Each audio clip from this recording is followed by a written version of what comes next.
చందమామ కథ. మర్యాదైన పద్ధతి. కువలయ్య భార్య పేరు ఏదైనా అందరూ ఆమెని కువలమ్మనే అంటారు. ఎందుకంటే ఆవిడ కూడా భర్తలాగే మహాపిసినారి.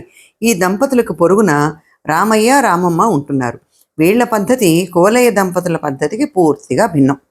రామయ్య రామమ్మ కూడా జాలిగుండె కలవాళ్ళు. కువలయ్యది వడ్డీ వ్యాపారం. వచ్చిన డబ్బు వెనకేయటమే తప్ప ఖర్చు పెట్టడం అంటూ ఉండదు. వాళ్ళ దొడ్లో పళ్ళ చెట్లున్నాయి.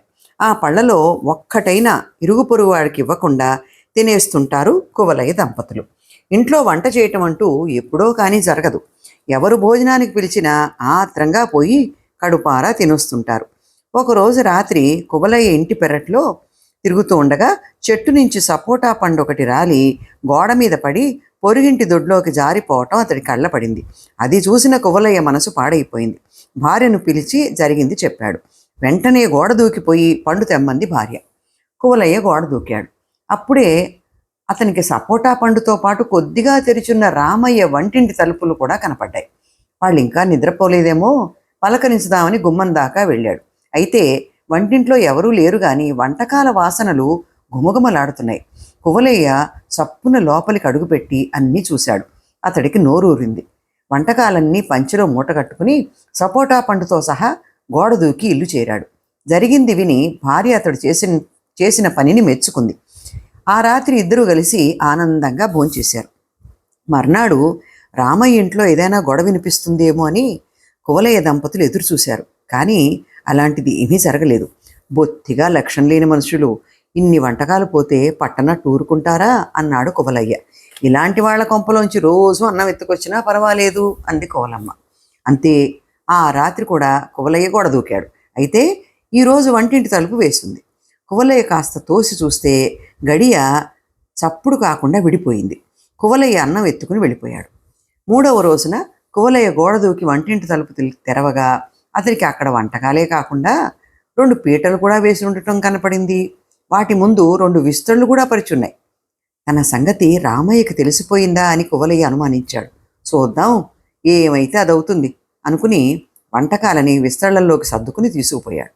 మర్నాడు రామయ్య ఇంటి ముందు చాలా మంది జనం గుమికూడారు. విశేషం ఏమిటో అనుకుంటూ కువలయ్య అక్కడికి వెళ్ళాడు. రామయ్య అక్కడ చేరిన వాళ్లతో, మా ఇంటికి రోజు భగవంతుడిచ్చి భోంచేసి వెళ్తున్నాడు. మొదటి రోజున ఇంట్లో వంటకాలు మిగిలిపోతే వాటిని దేవుడు తినేశాడు. నేను కుక్క తినేసిందనుకున్నాను. అయినా విషయం తెలుసుకుందామని 2వ రోజు వంటకాలు ఎక్కువగా వండాం.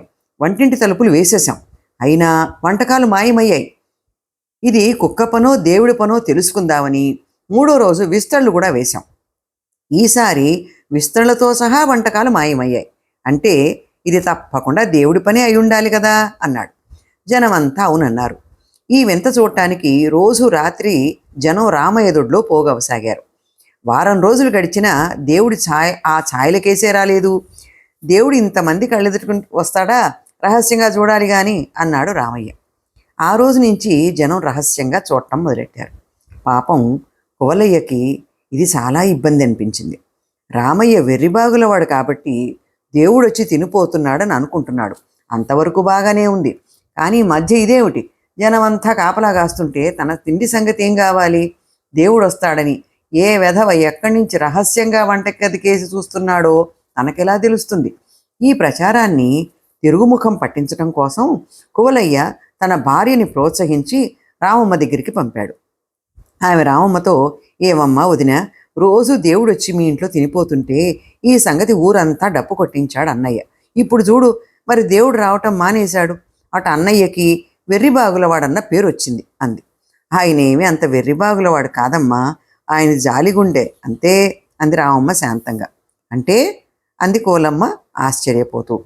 వచ్చి తిండి తినిపోయేది దేవుడు కాదని మనిషేనని ఆయనకు తెలుసు.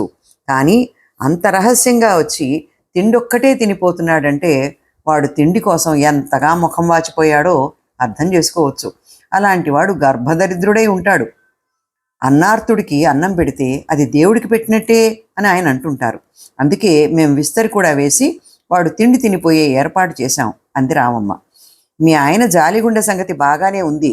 వంటింటికి వచ్చి తినిపోతున్నవాడు గర్భదరిద్రుడుగాక ఉన్నవాడేమో అన్న ఆలోచన మీకు కలగలేదా అని అడిగింది కువలమ్మ. ఒకవేళ తమ సంగతి రామమ్మకి తెలిసిపోతే ఈ ప్రశ్నతో ఆ విషయం బయటపడుతుందని కువలమ్మ ఆశ. ఉన్నవాడైతే అలా దొంగసాటుగా వచ్చి తినిపోవటం ఎంత సిగ్గుమాలిన పని. తను చేస్తున్న ఈ సిగ్గుమాలిన పని బయటపడితే వాడెంత అవమానం పాలైపోతాడు. వాడిని అలా నలుగురిలో అవమానించటం ఆయనకి ఇష్టం లేదు. ఆయనది జాలిగుండె అని చెప్పా కదా, అందుకే దేవుడి పేరు చెబుతున్నారు అంది రామమ్మ. అలాంటప్పుడు ఈ ప్రచారం అంతా ఎందుకు? చాటుగా తినిపోయేవాడు ఈ ప్రచారం వల్లనే కదా రావటం మానేశాడు.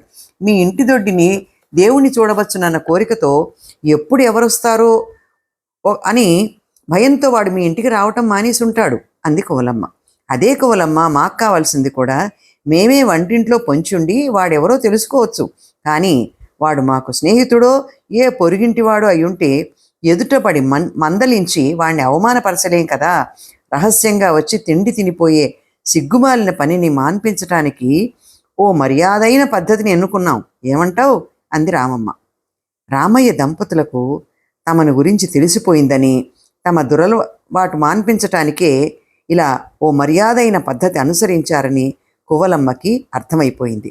ఆమె ఇంటికి వెళ్ళి జరిగిందంతా భర్తకి చెప్పింది. ఆ రోజు నుంచి కువలయ్య దంపతుల పిసినిగొట్టుతనం క్రమంగా తగ్గసాగింది. కథ సమాప్తం. మరో మంచి కథతో మళ్ళీ కలుద్దాం.